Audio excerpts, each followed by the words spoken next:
supir angkot menjadi anggota DPRD Kabupaten Mambramo Raya 1 periode.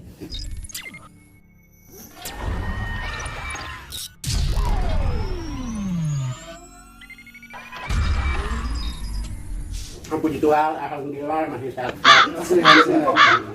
Memang dulu kan supir taksi, semua teman-teman kan pasti begitu ya. Ya, memang dulu mas bertaksi. Tadi itulah pekerjaan yang kita harus jalan ke semua pekerjaan, tapi kita bersyukur. Semua pekerjaan itu semuanya baik. Ya. Entah mau jadi pejabat, jadi supir taksi, jadi pemulung, itu pekerjaan yang halal. Tidak ada masalah. Iya. Saya 2022 saya menjadi supir taksi. Tahun berapa tuh? 2022. 2022. Sampai 2002. Apa 22 lagi? 2002. Saya menjadi supir taksi sampai 2008. Saya sempat ketemu dengan satu dosen dari UNJ. Kata saya, sudah orang apa? Sampai saya orang Mambramo Raya. Baru lulusan SMA.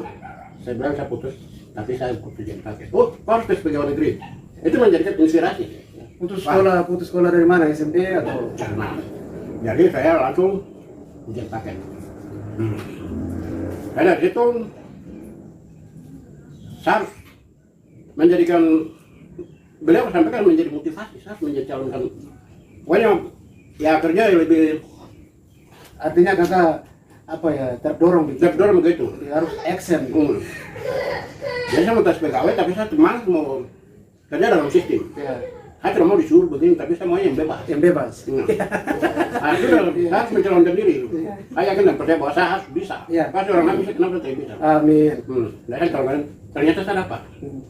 Saya terpilih Tahun berapa itu kan? Tahun berapa? 2024, periode 2014, 2019. Sorry, tanya 2014, 2014, periode 2014, 2019. Jangan-jangan nanti 2024 bisa masuk ini. Alhamdulillah. Amin. Puji Tuhan, terpilih. Teman-teman, ini niatnya mau kembali lagi. Tapi terima kasih. Masyarakat banyak sudah percayakan saya sebagai anggota legislatif Kabupaten Mambramo Raya. Tapi juga banyak yang saya suka kerja. Dan terutama yang terbukti adalah kami yang sudah kerja adalah pemekaran kampung. Ada 88 kampung sudah punya legalitas hukum yang jelas. Terus ada berapa perda? Perda perlindungan perempuan dan anak, perda pembersihan aliran sungai dan kota. Terus ada 5 perda yang kami sudah buat. Tapi sampai sekarang teman-teman yang sudah terpilih dari anggota DPR, sampai sekarang saya masih bingung karena saya bukan dari DPR lagi, tapi saya masyarakat. Saya sekarang pengurus partai politik saja. Tapi berapa perda yang kami tetapkan sampai sekarang itu realisasinya belum jalan, masih realnya. Nah, yang paling penting itu adalah perlindungan perempuan, anak dan perempuan. Itu sangat penting. Itu mendorong perempuan-perempuan yang ada di Mambramo sehingga perempuan Mambramo sama dengan kabupaten lain. Oke. Mungkin seperti itu. Ya, tadi Bung bilang ada beberapa perda yang sudah dibuat, tetapi teman-teman DPR yang angkatan kemarin yang tembus itu belum dijalankan. Kira-kira menurut Bung solusi yang bisa kakak berikan lewat pesan-pesan lewat video ini kira-kira apa untuk teman-teman yang sekarang? Karena kakak sekarang posisinya rakyat masyarakat lagi. Ya, menurut saya begini kan, perda itu penting. Jadi bagaimana yang harus membagikan? DPR kan hanya menetapkan. Ya. Nanti akan, ini perda ini nanti dijalankan oleh polisi yang dikenakan hukum. Ini dijalankan. Seperti yang kemarin perda yang ditetapkan seperti perda miras. Ya. Itu sekarang sudah ada di polisi. Maksudnya sebagai penegak hukum jalankan perda itu. Sehingga itu menjadikan masyarakat tahu bahwa DPR sedang bekerja. Ya.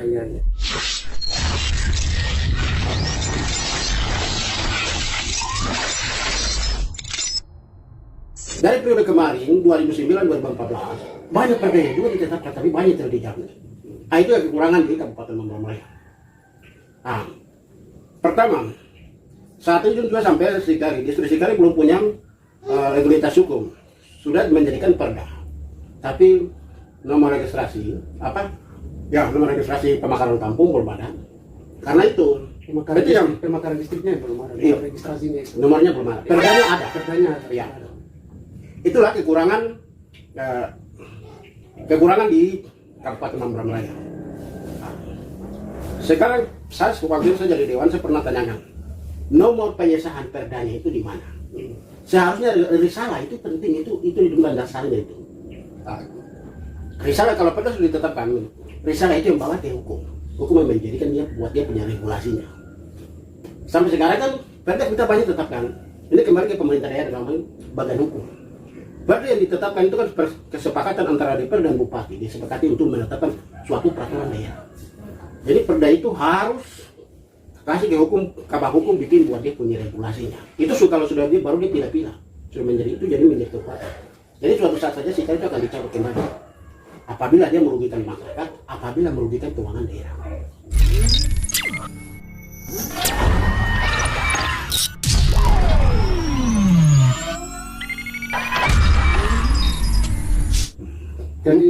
Jadi sekarang langkah yang harus diambil oleh pemerintah daerah dalam hal ini kabak hukum ya, itu harus buat dia punya regulasi hukum, sehingga saya pikir bukan hanya distrik Sikari, ada beberapa distrik yang empat distrik yang sama posisinya, itu yang harus diselamatkan, diprioritaskan secara administrasi, yuridisnya itu harus jelas. Begitu. Memang waktu itu sempat kabah hukum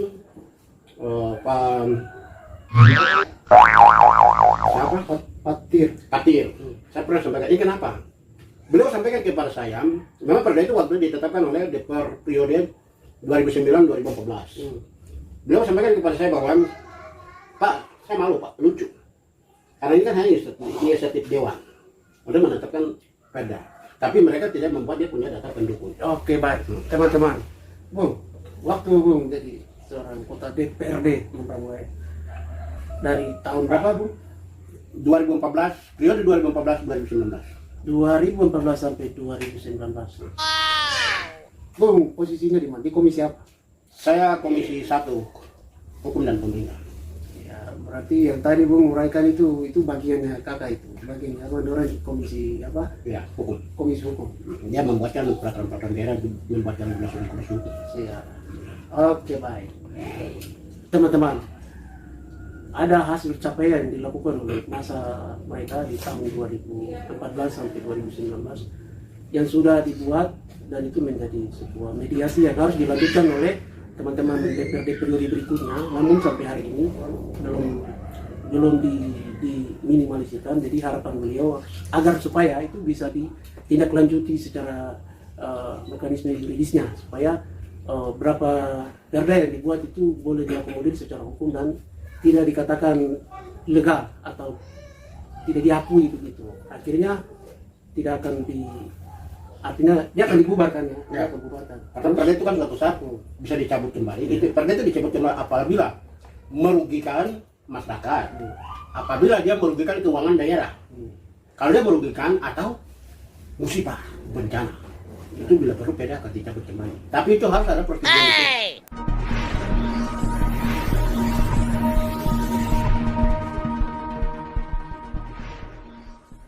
Oke, teman-teman. Waktu posisi Abang jadi seorang anggota DPR, kira-kira kerinduan Abang itu seperti apa waktu itu?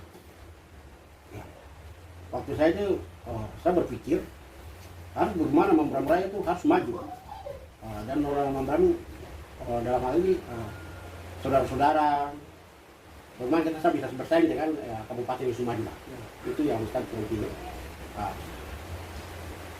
Tapi namun 2019, 24 ya Tuhan berkehendak lain. Secara manusia harus saya mau dapat tapi dari saya nanti saya. Amin. Percayakan buat saudara lain. Teman-teman, beliau punya kerinduan lagi. Di tahun mendatang 2024 beliau siap untuk bertanding.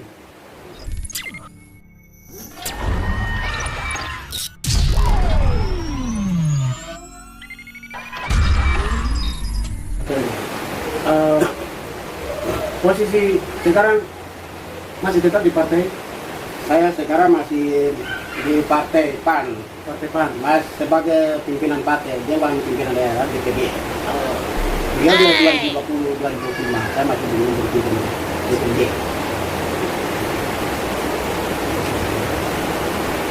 Kira-kira selama Abang di situ ada sesuatu yang kira-kira Abang buat khusus untuk meramu rakyat. Tapi saya ikuti, ada orang juga pernah sebut nama bahwa, oh anak itu boleh. Kira-kira itu kenapa dong bisa bawa-bawa nama, apa yang kakak buat? Kebaikan apa yang kakak tanamkan waktu itu? Sebenarnya orang nggak paham. Tidak saya bicara itu tinggi-tinggi ya. Biasa, kalau kita tegur saja orang sudah lihat. Kalau kita perbuatan kita, memang kita ini pejabat. Nah, kita harus penampilan begini, Pak. Mana mungkin orang ingat kita?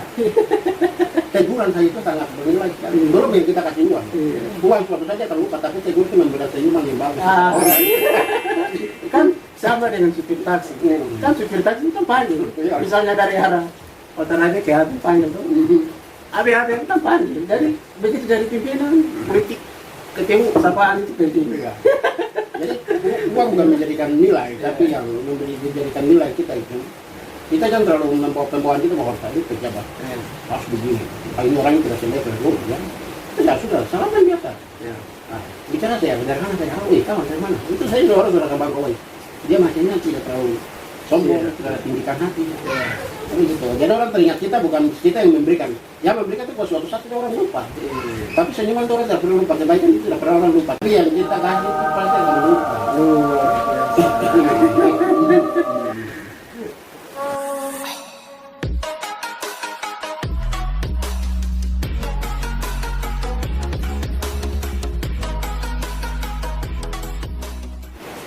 Kemarin sempat ikut maju untuk mau periode kedua, tapi tidak dapat.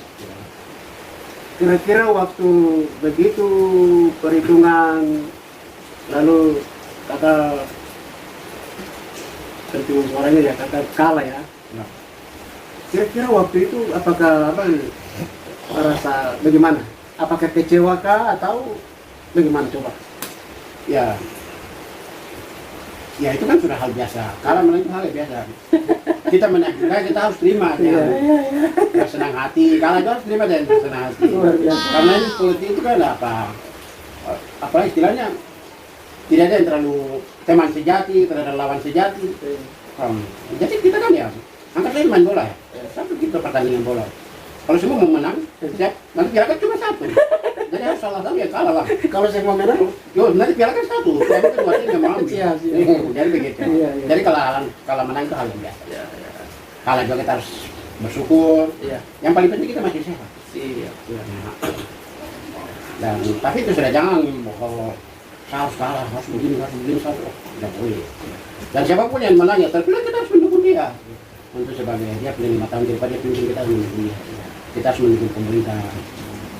Jadi kemarin itu kan kakak mencoba lagi untuk periode kedua, tetapi karena tidak dapat, ya kakak tetap lapang dada, jadi tidak kecil hati, tetapi pasti kakak berharap kepada teman-teman yang waktu itu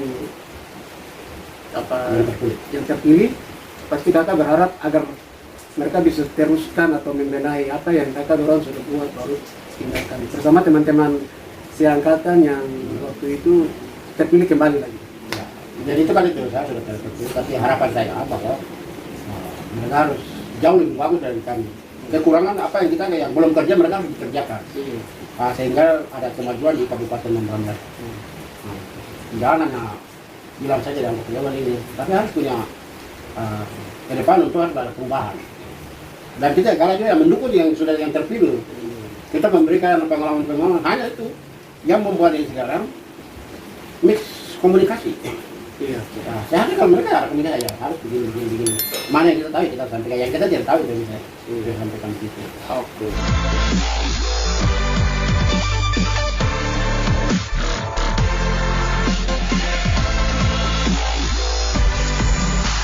Bang,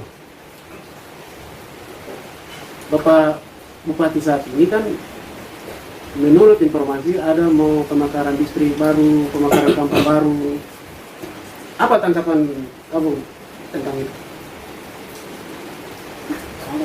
Sebenarnya itu program pemerintah, itu kan namanya punya program, dia itu dari misinya bagus. Tapi namun hanya tapi ini menjadikan kata tetapi. Pemekaran kampung, pemekaran distrik itu dia tidak sama dengan pembangunan infrastruktur pembangunan daerah dalam hal ini perumahan, Siap, siap. pembangunan jangka panjang dan lain, jalan akses jalan itu tetap bersama di situ. Karena itu kan hanya perda dalam satu tahun adalah APBD yang ditetapkan menjadi perda, APBD ditetapkan oleh Dewan. Itu soal itu yang pakai untuk kerjakan. Kalau pemekaran kampung, pemekaran distrik, ini harus ada punya regulasi hukum. Harus ada punya regulasi hukum itu dalam hari pertama itu harus ada sumber daya jumlah penduduk, luas wilayahnya, luas wilayah geografisnya harus dimandai. Nah, di wilayah Papua untuk pemekaran kampung itu 500 jiwa, 150 penduduk, itu baru bisa memakan satu kampung. Terus pemekaran distrik dia harus terdiri dari 5 kampung. Nah, hanya sekarang saya masih kekhawatiran dengan Kabupaten Mamberamo Raya. Jangan terjadinya di Tolikara. Dia membuat pemekaran banyak tapi tidak punya regulasi hukum. Akhirnya tidak ada pembiayaan. Karena ini masalah pembiayaan. Kenapa harus ada karena ada regulasinya? Artinya sumber daya manusia, sumber daya alam, jumlah penduduk, luas wilayah. Nah, ini kalau sudah oke, baru DPR menetapkan, DPR turun konsultasi ke DPR tetapkan peraturan daerah tentang pemekaran kampung. Sudah DPR sudah tetapkan peraturan pemekaran kampung, baru turun pasti ke biro hukum. Biro hukum untuk membuatnya keluarkan nomor ekstern. Nomornya itu yang keluar untuk pengesahan, kode desanya keluar dari Kementerian Desa. Iya. Nah, jadi pemekaran itu bukan sesuka bupati, tapi harus ada punya kekuatan hukum. Harus jumlah penduduk, luas wilayah. Terus dia si B ini pindah ke si A ini sudah berapa? Minimal 5 tahun. Jadi harus menjadi dusun dulu, sudah 5 tahun menjadi kampung. Tidak bisa langsung. Nah, itu yang sekarang yang terjadi 5 distrik ada terjadi. Itu karena itu. Iya. Nah, mereka tetap menjadikan perda. Tapi karena tidak bisa membuatnya dia pun regulasinya. SK tidak bisa keluar karena itu jumlah penduduk, jumlah kampung ini tidak ada. Makanya sekali di Waso panah Eropa sekarang sampai begini. Makanya sekarang dibiayai juga APBD saja, belum ada APBN yang bisa biayai itu. Iya, betul. Ini masalah pembiayaan juga. Nah, yang terdaftar di pusat hanya 8 distrik. Nah, ada di Mamberamo 13 distrik. 5-nya kan tidak punya regulasi, tidak punya nomor di sana. Tidak ada kode di sana, jadi tidak tahu. Jadi yang biaya Dewan sudah di pusat cuma 8 ini saja, 5 kan tidak dia keluar. Iya. Nah, makanya Dewan harus memberikan teman-teman Dewan yang sekarang ada ini harus memberikan pemahaman hukum kepada bupati. Kalau mau 5 yang bermasalah ini selesaikan, ada punya SK dulu, baru yang bikin baru lagi. Kalau yang 8 kemarin, yang 80 lebih kampung ini, ini sudah, dia punya regulasi sudah bikin semua. Kamu sudah kerja semua sudah selesai. Tinggal bagaimana kerja keras untuk keluarkan SK-nya saja. Jadi begitu, jadi pemekaran kampung itu tidak langsung dimekarkan, tapi harus melalui desa persiapan. Desa persiapan itu dia kerjakan, dia punya perangkatnya ini, dia punya data-data penduduk yang saya tadi sebut. Jadi itu banyak, itu yang besarnya saya bilang. Jadi jumlah penduduk di wilayah Papua itu 500 jiwa, 150 penduduk baru bisa memekarkan satu kampung. Sekarang saya yang Sikari saja belum sampai jumlah penduduk ini berapa. Bagaimana mau bagi 6? Itu lucu. Iya. Jadi begitu, jadi bilang Pak Bupati, jangan dulu. Nanti APBD ini nanti semua akan dibiayai ke pemekaran, nanti pembangunan lain terjalan. Uang habis nanti. Karena kita tetap itu berapa waktu kita masih 1 triliun lebih, 1, berapa waktu terakhir itu 1,2.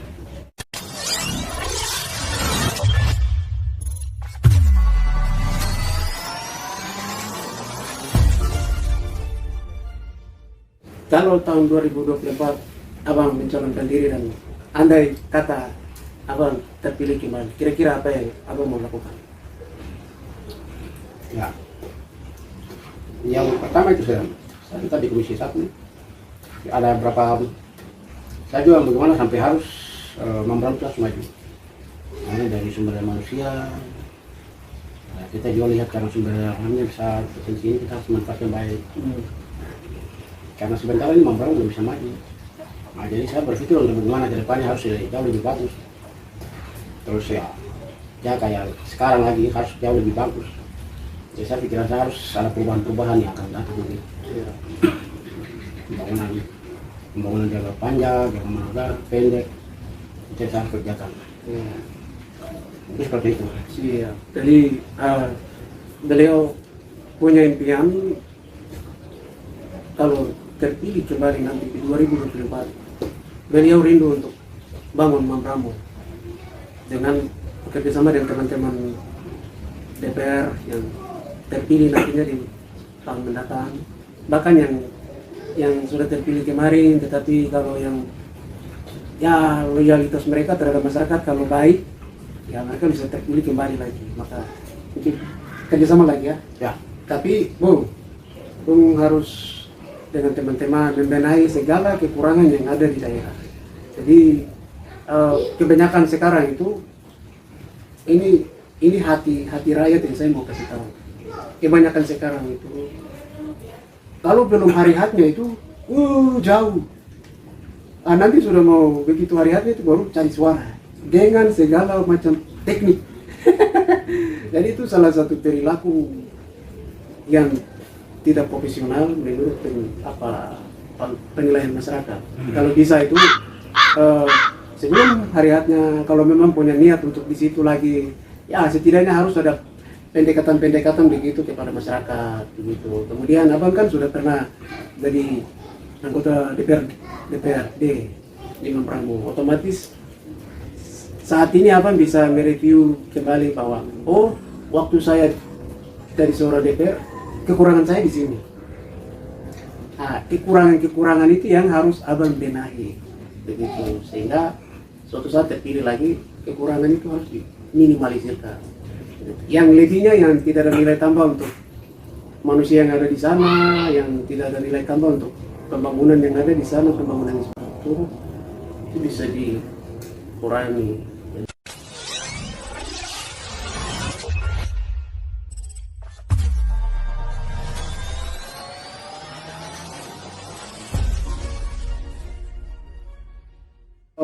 Harapan Adi besok kalau bisa dengan teman-teman DPR nanti yang terpilih nanti, kalau bisa utamakan sumber daya manusia dulu gitu. Prioritaskan dulu sumber daya manusia dari tingkat PAUD sampai dengan perguruan tinggi. Setelah itu baru bicara infrastruktur, karena di Papua ini anggarannya sangat besar, tetapi tidak nampak sampai ke daerah masing-masing atau tidak tepat sasaran. Yang pertama itu pemerintah provinsi dengan teman-teman di legislatif tidak bekerja sama untuk mendorong anak-anak Papua meningkatkan sumber daya manusianya dulu. Itu jadi kekurangan kita pejabat anak-anak kita yang berpangku tangan di bagian legislatif, yudikatif, eksekutif, itu harus mereka perhatikan itu. Kalau bisa jangan ada sifat-sifat sukuisme begitu. Misalnya sukuisme itu, saya ini anak Jayapura, jadi ya saya harus utamakan anak Jayapura saja. Tidak boleh. Kalau bisa itu, misalnya besok terpilih kembali dari seorang DPRD di Dapil 2, kalau bisa itu kalian semua yang di Dapil 1, Dapil 2, Dapil 3 bekerja sama untuk mendorong sumber daya manusia Mambramo begitu. Itu pesan saya seperti itu. Jadi mulai hari ini ke depan, kalau memang abang punya niat untuk kembali lagi, ingat yang lalu-lalu yang pernah abang dengar merasa itu kekurangan saya, itu jangan dibawa lagi, itu ditinggalkan. Ambil yang baik, yang positifnya, itu yang dilanjutkan begitu. Baik di dalam pekerjaan, di dalam organisasi begitu, di dalam rumah tangga, atau perilaku kita pribadi, itu juga harus kita benahi, karena itu juga adalah bagian ada faktor-faktor yang bisa mempengaruhi kita juga.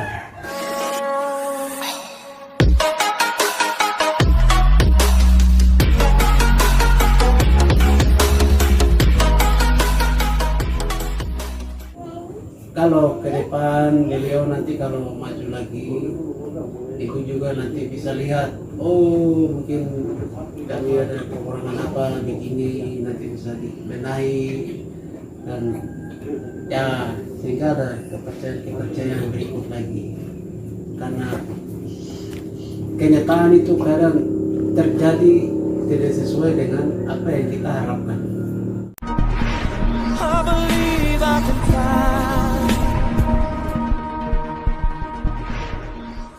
Percayalah bahwa sesuatu yang kita beri itu akan menghidupkan kita di suatu saat. Jadi bahasa orang biasa bilang, apa yang kita tanam di hari ini kita akan nikmati di hari ini. Iya. Ini beliau ini dia rupanya dia sudah terlalu jatuh hati ke politik ini. Sudah tidak bisa kemana-mana lagi. Emang apa sih nggak boleh? Sombong amat. Kesan saya begini Bu, suatu saat kalau terpilih kembali lagi, pulang jam berapapun, kalau sudah makan di luar biar sudah kenyang, kalau sampai di rumah juga harus makan. Iya. Karena itu bagian dari perhatian anak dan istri terhadap kita. Begitu. Yang kedua, misalnya hari ini atau besok ada urusan ke luar kota, tapi kalau pulang lebih cepat, lebih bagus tidur di rumah. Begitu. Karena itu supaya anak-anak itu merasa nyaman. Anak-anak itu merasa nyaman. Itu salah satu sikap yang bisa membentuk karakter hidup anak-anak begitu.